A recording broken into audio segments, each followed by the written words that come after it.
Hi students, welcome to Organizing Events. Today we're going to check the topic of the use of adverbs of time. Adverbs of time and sequence. We use adverbs of sequence to describe the order in which things happened. Organizing events. We can organize the events. We can check the date.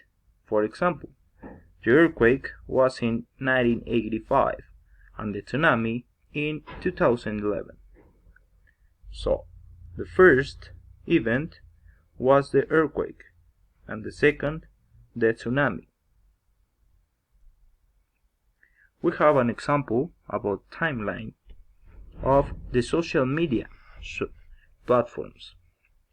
We can check that Facebook was first, then Instagram.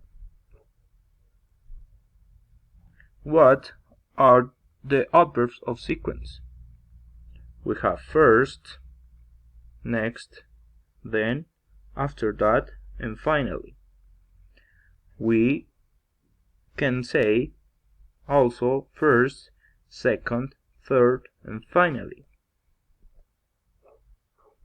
So, taking the example of the social media, we organize the events. First, Facebook appeared, next YouTube, then Twitter, and finally Instagram.